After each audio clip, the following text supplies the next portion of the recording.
გვიზიარეთ, დაგვირეკეთ, მოგვიყევით. ჩვენ ვუსმენთ ერთმანეთს. ნინი ხუგაშვილთან ერთად. ვუსმენთ ერთმანეთს. საღამოშიდობის მოგესალმებით რადიო იმედის ღიეთერში ვიწყებთ პროექტს ვუსმენთ ერთმანეთს. მე გადაცემის წამყვანი ნინი ხუგაშვილი ვარ და დღეს ქალი ამომრჩევლების საჭიროებებზე უნდა ვისაუბროთ. საქართველოს მოსახლეობის 52% და ოფიციალურად რეგისტრირებული ამომრჩევლების 54% ქალია. თუმცა ქალი ამომრჩევლების პრობლემებსა და მათ უპირატესობებზე განსაკუთრებული აქცენტი არც მიმდინარე წლის ადგილობრივი თვითმმართველობის არჩევნების წინასაარჩევნო პერიოდში იკვეთება. სწორედ ამ მნიშვნელოვანი ხარვეზების ნაწილობრივ შევსების მცდელობა სამხალხო საზოგადოების რეგიონული ქსელისა და არასამთავრობო ორგანიზაცია სამხალხო განვითარების აგენტოს მიერ წინასაარჩევნო ჩატარებული კვლევა, რომელიც რეგიონებში მცხოვრები ქალი ამომრჩევლების საჭიროებებსა და პრიორიტეტების გამოვლენას მიეძღვნა. სწორედ ამ კვლევის შედეგებზე, პრიორიტეტებზე, ამომრჩევლების საჭიროებებზე, ამ შემთხვევაში სწორედ ქალებისთვის, თეონა კილაძე, სიდას იურისტი საუბრებს ღიეთერში. საღამოშიდობისა თეონა, მოგესალმებით.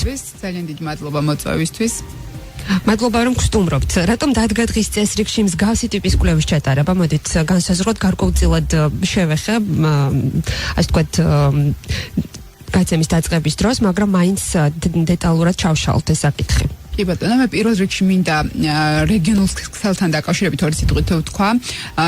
სამოქალაქო საზოგადოების რეგიონული ქსელი აერთიანებს 64 არასამთავრობო ორგანიზაციას, რომელიც მოქმედებს საქართველოს სხვადასხვა რეგიონში და ჩვენ 10 რეგიონში ჩავატარეთ ეს კვლევა. ამის მიზეზი ძირითადი იყო ის, რომ არჩევნებში მონაწილე პარტიებისთვის მიგვეწოდებინა ის პრობლემები, რაც აქვთ ამომრჩევლ ქალებს. გარდა ამისა, ერთგვარად გამიჯნული ყოფილიყო ქალების და კაცების პრობლემა, იმიტომ რომ მართალია ეს პრობლემები არის საერთო, რაც მოიკვეთა, მაგრამ ქალებს აქვთ განსაკუთრებული საჭიროებები და სპეციფიკური მოთხოვნები აქვთ ამასთან დაკავშირებით და ასევე უკვე არჩეულმა მუნიციპალიტეტ საკრებულოებმა გაითვალისწინონ და მათ ბიუჯეტში მოხდეთ ამ შედეგების ასახვა, ასე ვთქვათ და შესაბამისად დაგეგმონ ბიუჯეტი. და კიდევ ერთი არის ის, რომ მიუხედავად იმისა, რომ სახელმწიფო სტრატეგიის დონეზე არის განსაზღვრული დაუშვათ ქალთა კუთხით უფლებების გაძლიერება და ძალიან ბევრი კარგი ნაბიჯი იდგმება ამ მიმართულებით, მაგრამ მაინც, როგორც თქვენც აღნიშნეთ, წინასაარჩევნო კამპანიის დროს პროგრამაში არ აქვთ გაწერილი კონკრეტულად ამ გენდერული ნიშნით, ანუ ქალების საჭიროებები. აქედან გამომდინარე, გვინდა რომ ეს კვლევა იყოს, ასე ვთქვათ, დამაფიქრებელი, იმიტომ რომ 10 რეგიონში ჩატარებული კვლევის შედეგად გამოიკვეთა 10 რეგიონში ერთგვაროვანი პრობლემები. ანუ ნიშნავს, რომ მთელ მოსახლეობას აქვს გარკვეული პრობლემები, რომელიც მოსაგვარებელია სახელმწიფოს და კარგი იქნება თუ ადგილობრივი დონიდან დაიწყება ამ პრობლემების მოგვარება. ვიდრე უშუალოდ გადავალთ პრიორიტეტებზე და საჭიროებებზე, რომელიც გამოიკვეთა ამ კვლევის შედეგად, ჩაგეკითხებით, თქვენ აღნიშნეთ, რომ ნაკლებად მოხვდა ყოველ შემთხვევაში საარჩევნო პროგრამაში ქალების შესახებ საჭიროებების დაკმაყოფილების, ასე ვთქვათ, გარკვეული პუნქტები და მუხლები. რამდენად გქონდათ, რამდენად წარუდგინეთ პრეზენტაცია შესაბამისად ამ სუბიექტებს, როგორი იყო მათი გამოხმაურება, ინტერესდებიან თუ არა ასეთი საკითხები ზოგადად? ჩვენ გუშინ მქონდა კვლევის შედეგების პრეზენტაცია, მანამდე მქონდა რეგიონების მიხედვით, როცა სტარდებოდა რეგიონებში ვაცნობდით ამ პრობლემებს, რაც იყო კონკრეტულ რეგიონში. რა თქმა უნდა, ინტერესს გამოხატავენ, რასაკვირველია, ყოველთვის გამოხატავენ ხოლმე ინტერესს, მაგრამ მნიშვნელოვანია უფრო შემდგომ როგორ იქნება შედეგი. რა თქმა უნდა, ამბობენ რომ გაითვალისწინებენ, მაგრამ ჩვენ მინდა გითხრათ, რომ ამ რეგიონული ქსელის მეშვეობით ვაპირებთ, რომ შემდგომი მონიტორინგით განვახორციელოთ ამ საკითხებთან დაკავშირებით, რამდენად გაითვალისწინებენ და გათვალისწინებული იქნება ეს საკითხები და იგივე ყველაზე მნიშვნელოვანი ბიუჯეტთან დაკავშირებით რამდენად გაიწერება ქალთა პრიორიტეტები. იმიტომ რომ მინდა აღვნიშნო, რომ 54% როგორც თქვენ ახსენეთ, რეგისტრირებული ამომრჩევლების არიან ქალები, ანუ შესაბამისად მათ აქვთ ის ძალა, რომ მოახდინონ არჩევნების შედეგებზე გავლენა. აქედან გამომდინარე, ვფიქრობთ, რომ აუცილებლად უნდა იყოს გათვალისწინებული მათი საჭიროებები. და კიდევ ერთ დავამატებდი, უბრალოდ ჩვენ როდესაც ვეკითხებოდით ქალებს, რომ რა ფორმით იყო მათთვის მისაღები მისულიყო პოლიტიკურ პარტიამდე ეს საკითხები ისინი ამბობდნენ, რომ უნდა იაქტიურონ ქალთა ჯგუფებმა, მაგრამ ასევე აღნიშნავდნენ, რომ არასამთავრობო ორგანიზაციებმა უნდა იქონიონ დიდი გავლენა ამ პროცესის დაწყებაში. და ერთი აუცილებელი მოთხოვნა, რაც ჰქონდათ, იყო ის, რომ თვითონ პოლიტიკური პარტიები დაინტერესებული იყვნენ და უშუალოდ ქალებთან მოეხდინათ შეხვედრები და დისკუსია ამ საკითხებთან დაკავშირებით, რაც სამწუხაროდ ესე გამოკვეთილად არ აქვთ ხოლმე. თუმცა აპირებთ ამომრჩევლებით კვლავ მუშაობის გაგრძელებას. დიახ, რა თქმა უნდა, ვაპირებთ სხვა ტიპის კვლევების ჩატარებასაც და გარდა ამისა გვინდა რომ ეს იყოს ასე ვთქვათ პრეცედენტული ამ ხელა მასშტაბის და სამხალხო საზოგადოების ჩართულობით, რომ შემდგომშიც ბერკეტი გქონდეს იმის რომ ყურადღება გამახვილდეს ამ საკითხებზე. ვინ გამოიკითხა დაახლოებით სეგმენტი თუ იყო შერჩეული ასაკობრივ კატეგორიას გულისხმობ ამ შემთხვევაში საერთო ჯამში რამდენი ქალბატონის გამოკითხვა მოხერხდა? სულ გამოკითხა 1006 ქალი. ეს იყო შემთხვევითი შერჩევის პრინციპით, ქუჩაში ვეკითხებოდით ხალხს. ასაკობრივი ჯგუფი იყო 18 წლიდან 61 წლამდე და ზევითაც იყო რამდენიმე ადამიანი. გარდა ამისა, იყვნენ როგორც დასაქმებულები, ასევე უმუშევრები, უმაღლესი განათლების არ მქონე და საშუალო განათლების მქონე ხალხი და არ ქონდა კონკრეტულად გაწერილი, რომ რომელიმე კონკრეტულ ჯგუფთან უნდა მოგვეხდინა გასაუბრება. და ნებისმიერი ჯგუფის მოსაზრება იყო მნიშვნელოვანი ამ კვლევისთვის, რომ საერთო სურათი ყოფილიყო შეჯერებული. თქვენი აზრით რა სჭირდება ქალ ამომრჩევლებს? ეს არის ინტერაქტივი შეკითხვა, შეგიძლიათ იაქტიუროთ დარეკოთ ნომრებზე 292 11 88 292 11 89 და მიიღოთ ინტერაქტივში მონაწილეობა. მანამდე კი სწორედ თეონა კილაძე მოგვიყვება იმ საჭიროებების შესახებ, რომელიც გამოიკვეთა კვლევის შედეგად. პირველ ადგილას დასახელდა უკაცრავად ვიდრე შემოვა მსმენელი იყო და გაითიშა ზარი. დიახ, განვაგრძოთ თუ შეიძლება. დიახ, მოგახსენებთ, გზები და ტროტუარები იყო ერთ-ერთი პირველი პრობლემა, რომელიც დაასახელეს სხვა პრობლემებთან. ჩვენ მქონდა წინასწარ შემუშავებული კითხვარი და ქულებით აფასებდნენ, ანუ რა იყო მათთვის პრიორიტეტული და ამ პრიორიტეტების მიხედვით გამოიკვეთა პირველ ადგილზე პრიორიტეტულად განისაზღვრა გზების და საგზაო ინფრასტრუქტურის მოწესრიგება. რადგან ქალები ამბობდნენ, რომ როდესაც მათ მიყავდათ ბავშვები სკოლაში ან ბაღში, ან ეტლით გადაადგილდებოდნენ საბავშვო ეტლით, მათთვის იყო ძალიან მოუხერხებელი ტალახიან გზაზე სიარული წვიმის დროს ან ზამთარში იყო მოცურების, ასე ვთქვათ, საშიშროება. აქედან გამომდინარე, ძირითადად როდესაც მთავარ გზას აგებენ, ტროტუარები და ბილიკები რჩება ხოლმე ყურადღების მიღმა და ეს იყო ის პრობლემა, რაც ქალებს ძალიან აწუხებდათ. ანა მიქაძე გვერდდება ღია ეთერში მეწარმე მეყველეთა გილდიის თავჯდომარე საქართველოში. საღამოშვიდობისა მოგესალმებით ქალბატონო ანა, მადლობა რომ იღებთ გადაცემაში მონაწილეობას. საღამოშვიდობის მოგესალმებით. დღეს ვსაუბრობთ ქალი ამომრჩევლების საჭიროებებზე გადაცემაში. თქვენი აზრით რა სჭირდება ქალ ამომრჩევლს, განსაკუთრებით სოფლად მცხოვრებ ქალბატონებს, რომელთა ინტერესების საჭიროებები ალბათ თქვენთვის ერთ-ერთი ხართ, ვისთვისაც ყველაზე ნათელი იქნება გამომდინარე იქედან, რომ ალბათ გაქვთ შეხება სწორედ ამ მიმართულებით ქალბატონებთან. მოგესალმებით, მადლობა რადიო ჩართვისთვის. არა მარტო ქალ ამომრჩევლს, ნებისმიერ ამომრჩევლს სჭირდება უფრო მეტი ჩართულობა და არა მარტო არჩევნების ზოგადად, არამედ მთელი პროცესის მანძილზე სანამ ის ურთიერთობს სახელმწიფოსთან. ჩვენ ვის ვირჩევთ სახელმწიფო მოხელეებს და ვირჩევთ დეპუტატებს. ხო, ისინი არიან ჩვენი წარმომადგენლები. ამიტომ მეტი ჩართულობა ნიშნავს იმას, რომ თქვა მხოლოდ არჩევნების დროს კი არ ახსენდებოდეს ქალი იქნება თუ კაცი ამომრჩეველი. ანუ სულ მუდმივად კონსულტაციაში უნდა იყოს ქვეყნის ჩეული, ან სოფლის ჩეული, ან რაიონის, ავიცი, ან ქალაქის ჩეული თავის ამომრჩევლად. და ხა შეხება ქალს დამატებით მამაკაცი ამომრჩევლისგან აქ უამრავი სხვა პრობლემა. ანუ მას სჭირდება მეტი განათლება, მეტი საკუთრების უფლება, ვინ დაიცავს ამ ქალბატონების უფლებებს. აი სიტყვაზე მე მეგონა მაგალითად თუ სანამ სოფლად გადავსახდებოდი, რომ ქალი იყო წამმართველი ყველაფრის და ქალი განაგებდა ოჯახის საკუთრებასაც და თანაბრად იღებდნენ მონაწილე. რატომღაც ასე მეგონა. და რა სურათი დაგვხდათ? ქალის ხასიათიდან გამომდინარე, ქალთოლკას აქვს ლიდერის თვისება და მეგონა რომ ასე არ არის. არანაირი საკუთრების უფლება ქალ სოფლად არც მიწაზე, არც სახლზე, მეტიც როდესაც ქალ-ვაჟი არის ოჯახში სიტყვაზე, შვილები ვაჟს მეტი ეკუთვნის რატომღაც ქალს გაათხოვებენ და ქმარმა მიხედოს. აი ეს თემები თითქოს ცოტა უხერხულად ხო ჟღერს, მაგრამ აუცილებელია თქვა, როდესაც ახალი ტიპის სახელმწიფო ყალიბდება და რაღაცა თითქოს სხვა სისტემაზე გადავდივართ, საარჩევნო სისტემაზეც, თანაცხოვრების სისტემაზეც, სახელმწიფოსთან, აუცილებელია ქალის აი ამ დეტალებზე იფიქროს მისმა არჩეულმა. აი ნებისმიერი ქალი ამომრჩეველი პირდაპირ უნდა სთხოვდეს თავის, ასე თქვა, დეპუტატ სოფლის თუ რაიონის და დაიცავი ჩემი უფლება, როცა საქმე საკუთრებას ეხება. აი თავის სულ შეიძლება გითხრათ, რომ ეხლა რაღაცა ძალიან ცოტა პროცენტი გრანტები რომ მუშაობს და რაღაც პროგრამები რომ მუშაობს, იქ ითხოვს უბრალოდ საგრანტე პროგრამა, ანუ ცხორი ორგანიზაცია, რომ ქალს მეტი უფლებები ქონდეს და გადაუფლოს საუფორმოს ქმარმა სიტყვაზე მიწა ან სახლი და ასეთ შემთხვევაში გამონაკლისს შემთხვევებში ქალი ხდება მესაკუთრე მიწის და სახლის. დანარჩენ შემთხვევაში ყველაფერი ეკუთვნის ქალს. აი ესეთი თითქოს ერთი შეხედვით მართლაც ამარ მეფის ქვეყანაში, სადაც მეფე ქალი ყავდა მე-12 საუკუნეში, ასეთი უფლებო ქალი არ უნდა არსებობდეს. ეს არის ჩემი ასე თქვა დაკვირვების შედეგი. ამიტომ მეტი ლიდერობა უნდა გქონდეს ქალს და მეტი ჩართულობა და მისი ასე თქვა საჭიროებების განხილვა უნდა ხდებოდეს ნებისმიერ დონეზე. უღრმესი მადლობა. ანა მიქაძე საუბრობდა ღიეთერში მეწარმე მეყველეთა გილდიის თავჯდომარე საქართველოში.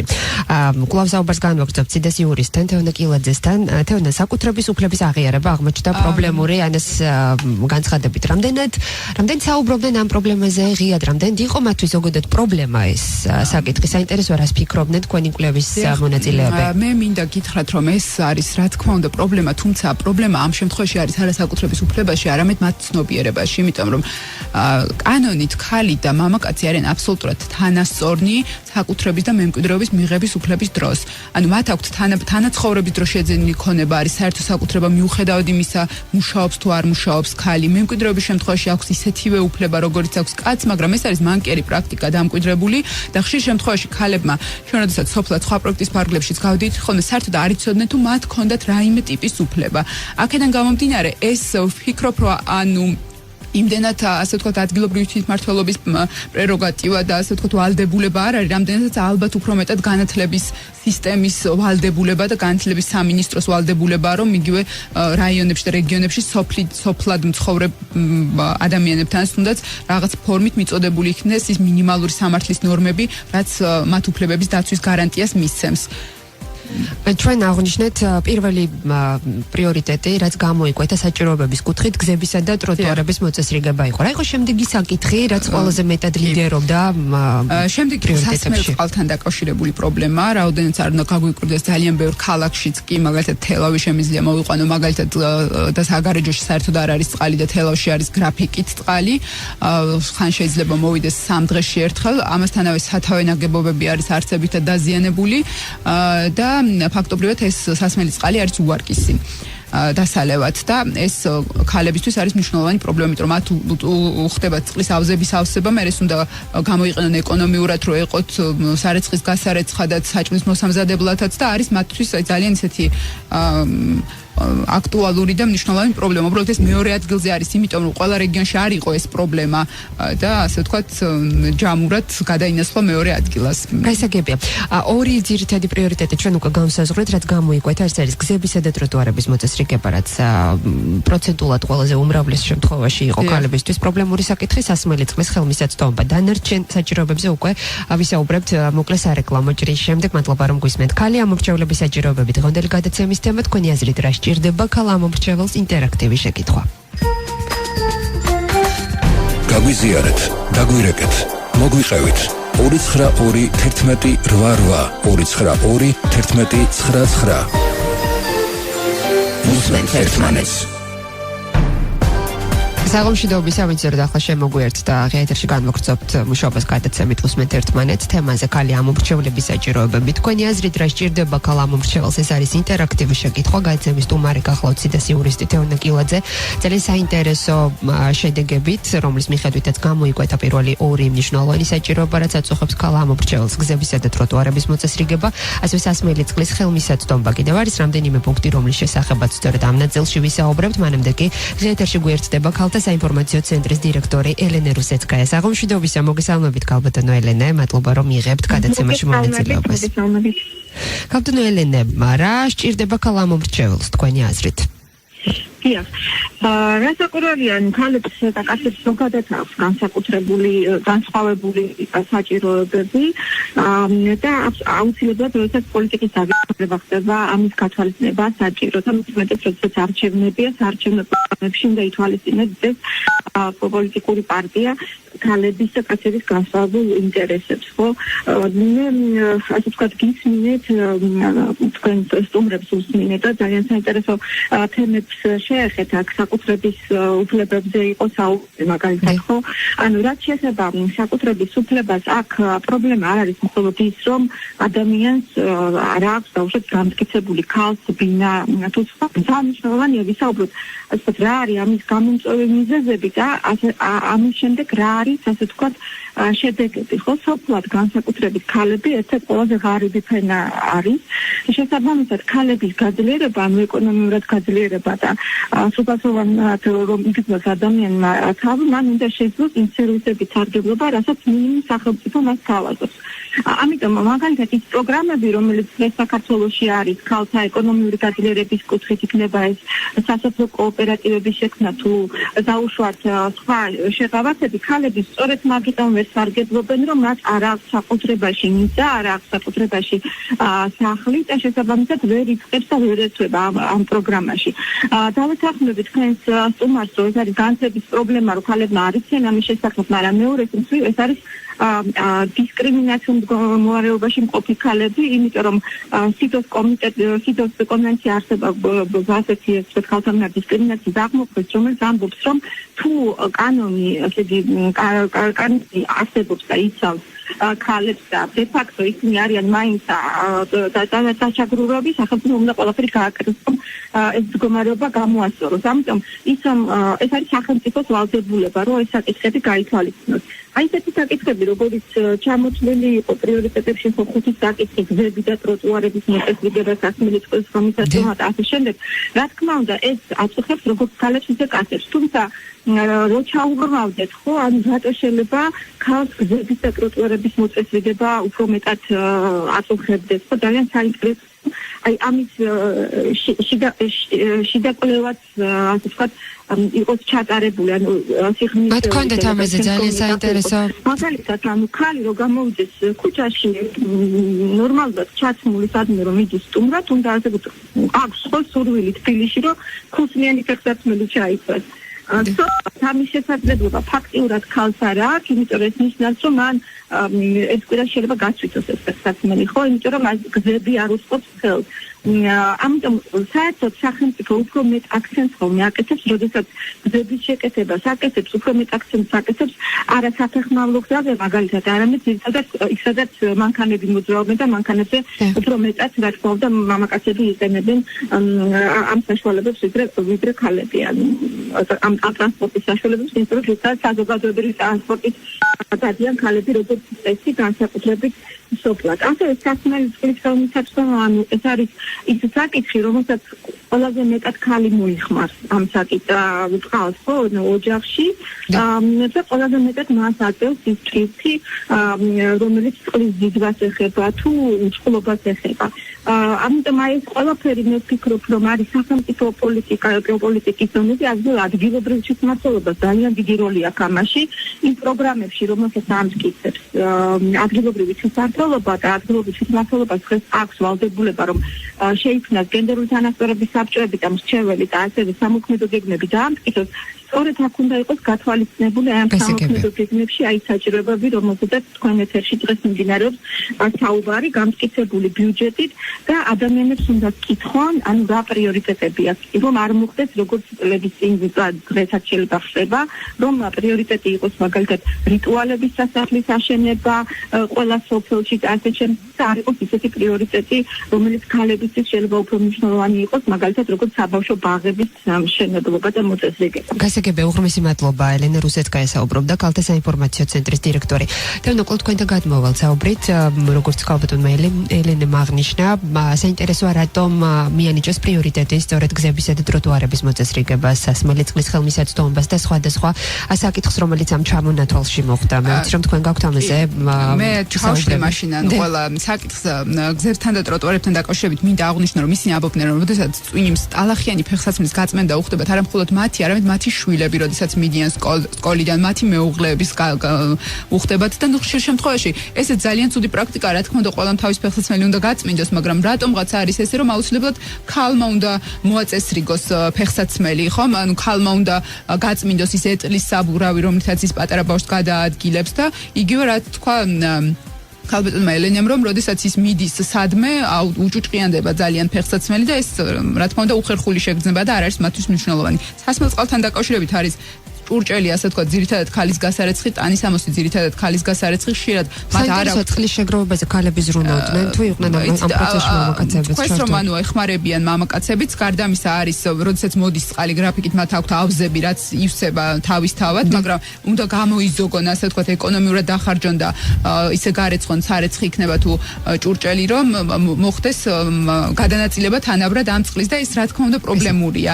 კი ბატონო, შემდეგი იყო ეს პარკების და სკვერების და დასუფთავების პრობლემა და ზოგადად დასუფთავების პრობლემა იყო. ანუ ურნები, რომელიც დგას მაგალითად არის ან ძირ გამოთხრილი, ან საერთოდ არ დგას ხშირ შემთხვევაში სკვერები, როდესაც კეთდება, ძირითადი ნაწილი რომ კეთდება, მასალები შეიძლება რომ იქვე იყოს დაყრილი და აქედან გამომდინარე მათი ბავშვებისთვის არ არის ხელმისაწვდომი, მიუხედავად იმისა, რომ არის პარკი და სკვერი, დაუშვათ ზოგიერთ რაიონში არის პარკი და სკვერი, არ არის ის გარემო, რომ ბავშვმა ითამაშოს იქ და მაგალითად ერთხელ თუ დადგამენ საქანელას, გითხრეს რომ დადგეს სილაზე, რომელიც ისეთ საშინელი მტვერი იყო, რომ ბავშვს ალერგია მისცა და ამას ჯობდა რომ საერთოდ საქანელაზე არ გამომეყვანა ამ სკვერში და ანუ არის ძალიან ბევრი პრობლემა ნახევრად გაკეთებული საქმე და ხშირ შემთხვევაში არც არის ამ ტიპის სკვერები და ბაღები. ასევე მინდა გადავიდე მეოთხე საკითხზე, რაც არის მთელი საქართველოს პრობლემა, ეს არის ბაღების და სკოლამდელი აღზრდის დაწესებულებების ხელმისაწვდომობის პრობლემა და ვისთვისაც ხელმისაწვდომია მათი გაუმჯობესება. ვიცით რომ გართულებულია ძალიან ბაღებში რეგისტრაცია, იმიტომ რომ არის ბევრი ბავშვი და ნაკლები საბავშვო ბაღი, რაიონებში კი საერთოდ არის სოფლებში მაგალითად სულ არ არის ზოგგან საბავშვო ბაღი და როდესაც სკოლაში შედიან ბავშვები, ისინი არანაირ მოსამზადებელ კურსს არ გადიან, რომ მომზადებულნი იყვნენ სკოლისთვის, ფსიქოლოგიურად იქნება ეს თუ განათლების თვალსაზრისით. ამიტომ ეს არის პრობლემა უბრალოდ მეოთხე საკითხად მოხდა, იმიტომ რომ ჩვენ ვინც გამოვკითხეთ, ყველა არ იყო ასე თქვათ შვილიანი და პატარა ბავშვი არ ყავდა და მათთვის არ იყო ეს პრიორიტეტული, მაგრამ მაინც ამ ხუთეულში რომ მოხდა, ნიშნავს იმას, რომ არის საკმაოდ მძიმე პრობლემა. და მე მინდა მეხუთე საკითხზე გადავიდე და დრო თუ გვექნება უბრალოდ იყო კიდევ სხვა პრობლემები, რომელიც ხუთეულში არ მოხდა, მაგრამ პრობლემატურია, მაგალითად ეს იყო კიდევ ნარჩენების მართვაზე მინდა გითხრათ, აუცილებლად უნდა აღვნიშნო, რომ ისე დიდ ქალაქშიც კი როგორც არის რუსთავი, ჯერ კიდევ არ არის ნაგვის ურნე ბუნკერები გაუქმებული მაღალ სართულიან კორპუსებში და არის საშინელი ანტისანიტარია, არიან მღრღნელები, სადაც გატანილია არ არის საკმარისი ნაგვის ურნები და ეს არის ძალიან დიდი პრობლემა. ხალხი ამბობს, რომ დაბალ სართულზე მაცხოვრებლებს ფაქტობრივად ლამის სახლში უვარდებიან მღრღნელები და რა თქმა უნდა მათი შვილები არ არიან დაცულები და ძალიან რთულია, როდესაც ისინი ჩადიან ეზოში.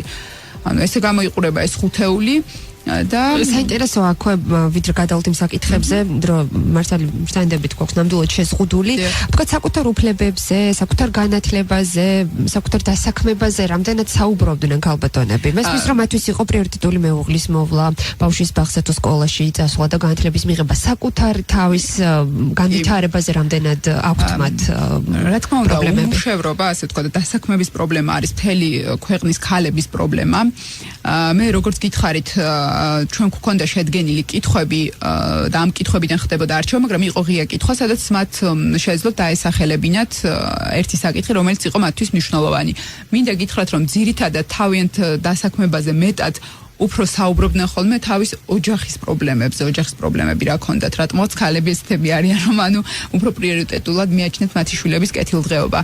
და კიდევ ერთი რეგიონების მიხედვით იყო განსაკუთრებით ქვემო ქართლში პრობლემატური ოჯახში ზალადობასთან დაკავშირებული საკითხები და ნაადრევი ქორწინების საკითხები, რაც ძირითადად აღიარებდნენ ამ პრობლემას, ანუ აღიქვამდნენ პრობლემა და არ ამბობდნენ, რომ თავიანთი პრობლემა, მაგრამ ისინი ამბობდნენ, რომ ეს პრობლემა არის განსაკუთრებით ნაადრევი ქორწინების შემთხვევაში უხდება, ანუ უადვილდებოდათ საუბარი და ასევე ისინი ამბობდნენ, რომ რა თქმა უნდა ქალთა მიმართ განხორციელებული ძალადობა არის პრობლემა. ეს არ არის მხოლოდ ოჯახში ძალადობასთან დაკავშირებული საკითხები, ეს ეხებოდა თუნდაც იგივე სამუშაო ადგილზე განხორციელებული დისკრიმინაციასაც ეხებოდნენ, რომ ის გენდერული ნიშნით ყავდა რამოდენიმე ასე ვთქვათ ადამიანი, რომელმაც თქვა, რომ ეს როდესაც იყო ორსულად უთხრეს, რომ სამსახურში დაეწერა განცხადება და წასულიყო და მან არ იცოდა, რომ შეეძლო, არ დაეწერა განცხადება და შემდგომ გაესაჩივრებინა და რომ ეს იყო მის მიმართ დისკრიმინაციული დამოკიდებულება და მაინც ვჯერდებით იმაზე, რომ საბოლოო ჯამში ძალიან ბევრი მიმართულებით არის ცნობიერება ასამაღლებელი საქართველოს მოსახლეობაში მთელი ქვეყნის მასშტაბით. საინტერესოა ასევე მოსაზრება, ვინ უნდა იზრუნოს ცნობიერების ამაღლებაზე. მანამდე მოდით მოვისმინოთ მსმენელის მოსაზრება საკითხზე, რომელზედაც დღეს საუბრობთ, მოგესალმებით. გამარჯობა რა, სჭირდება.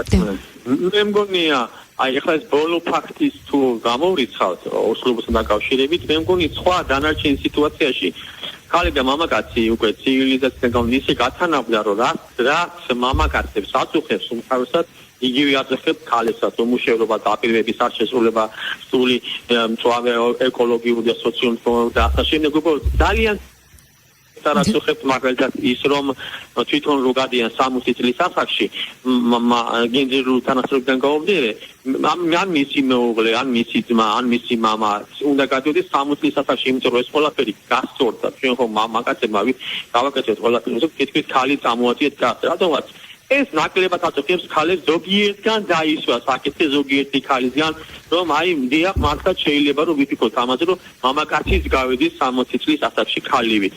და აი მე მგონია რომ თითქმის უკვე პრობლემები თითქმის ერთნაირია ქალთა ამკაცორის უმუშევრობა, უშვილობა, დაუპორწინება, სოციალური პრობლემები, გარდან თუ არ ჩავთვლით ახლა ფერდიობის პრობლემას, რაც მართლა უნდა აწუხებდეს ქალს. რომ როცა მისხდება დისკრიმინაციის ფაქტებში, როცა მას აიძულებენ სამსახურიდან წავდე, სამსახურით ამაზე არ ქალები არის ძახიან უარს, აი სამსახურის ხელმძღვანელი თუ არის ქალი, აქ არ იყოფა კაცია თუ ქალი, თუ ის მის ინტერესებში არ შედის, ქალის ძალიან კარგად მეუბნია, იცით რა, უნდა წახუდეთ და ქალებიც კი აწვევენ ქალებს. მე მგონი უკვე პრობლემები აღარ იყოფა, ეს თქვენი თუმა რა სიტყვის. მე მგონი ერთი პრობლემა აქვს ქალებს და კაცებს, რომ ამისანა უბედურ და უნიაზო საქართველოში ცხოვრობ და გვაწევს ყველაფერი ყველას ერთნაირად. უღრმესი მადლობა. განსხვავდება თუ არა ქალი და მამაკაცის საჭიროებები? ძალიან დიდი მადლობა. მინდა უთხრა მსმენელს და პირველ რიგში გამოვეხმაურო საპენსიო ასაკთან დაკავშირებულ ამ საკითხს. ამასთან დაკავშირებით არის ევროსასამართლოს გადაწყვეტილება, სადაც წერია, რომ ეს ასაკობრივი ზღვარი არის სამართლიანი, იმიტომ რომ ქალები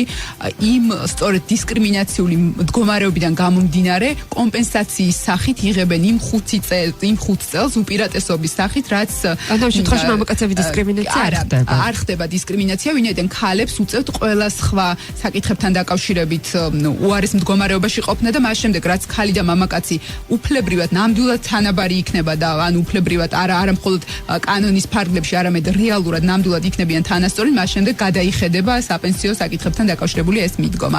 რაც შეეხება პრიორიტეტებს, რა თქმა უნდა, კაცების პრობლემაც არის გზები, მაგრამ მე მინდა აღვნიშნო, რომ კაც რომ უსვამ კითხვას, რა არის მისთვის პირველ რიგში პრობლემა, ის გეტყვის დაუშვათ დასაქმება, ის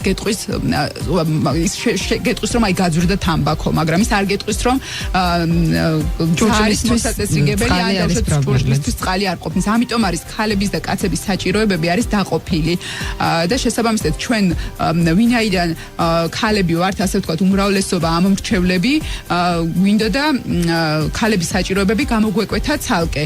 რა თქმა უნდა, ეს პრობლემები არის არა მხოლოდ ქალების, არამედ ყველას პრობლემა და საყოველთაო პრობლემა, მაგრამ ქალები მეტ ყურადღებას საჭიროებენ, იმიტომ რომ მთელი ტვირთი არის მათზე გადასული საოჯახო საქმეების. და საუბრის მიწურულს თქვენ აღნიშნეთ, რომ ცნობიერების პრობლემა არის ბევრი მიმართულებით. ვინ უნდა იზრუნოს?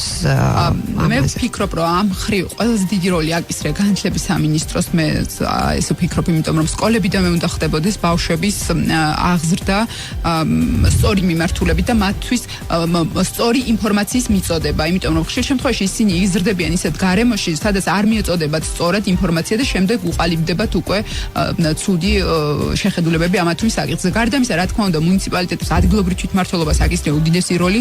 არასამთავრობო ორგანიზაციები მაქსიმალურად ვცდილობთ, რომ ჩვენი წვლილი შევიტანოთ ცნობიერების ამაღლების კუთხით და ვფიქრობ, რომ ძალიან კარგ საქმეს ვაკეთებთ, მაგრამ უმთავრესად, რა თქმა უნდა, სახელმწიფომ უნდა იზრუნოს თავის მოსახლეობაზე. უღრმესი მადლობა. თეონა კილაძე, სიდას იურისტი საუბრობდა. ღეთერში მადლობა საინტერესო საუბრისთვის. ქალი ამომრჩევლების საჭიროებები და პრიორიტეტები გამოგვეთეთ სწორედ დღევანდელ გადაცემაში. თუმცა ვიდრე ერთმანეთს დავამშვიდობებით, მე შეგახსენებთ, რომ რადიო იმედი და სოციალური ვებ პლატფორმა WeHelp-G ახორციელებენ ერთობლივ საქველმოქმედო კამპანიას, რომლის ფარგლებშიც ჩვენ ვცდილობთ დავეხმაროთ მათ, ვისაც ეს ყველაზე მეტად სჭირდება. მეგობრებო, ჩვენ ამ კვირაში ვეხმარებით ძალიან ახალგაზრდა მამაკაცს 39 წლის დავით ბარაბაძეს. მას აქვს რეციდივირებული ჰოჯკინის ლიმფომა და საზღვარგარეთ ოპერაცია სჭირდება, რომელიც საკმაოდ სოლიდურია. თანხა საერთო ჯამში 416,000 ლარი ღირს. მას ნამდვილად სჭირდება ჩვენი დახმარება გამოჯანმრთელებისთვის, სიცოცხლის შენარჩუნებისთვის, ამიტომ ჩვენ ვიტოვებთ თქვენი თანადგომის იმედს კვლავინდებურად 0991710482 არის ღირებულება გახლავთ 1 ლარი. რაც შეეხება ვებგვერდს WeHelp-G, თქვენ შეგიძლიათ სწორედ ამ ვებგვერდზე მოიძიოთ 39 წლის დავით ბარაბაძის ისტორია და ნებისმიერი ოდენობის თანხის ტრანზაქციით გავწიოთ მას ფინანსური დახმარება გამოჯანმრთელებისთვის და სიცოცხლის გაგრძელებისთვის. უღრმესი მადლობა ყურადღებისთვის. ეთეროს სტუდიაში მუშაობდი ნინი. გაგვიზიარეთ, დაგვირეკეთ, მოგვიყევით. ჩვენ ვუსმენთ ერთმანეთს. ნინი ხუგაშვილთან ერთად. ვუსმენთ ერთმანეთს.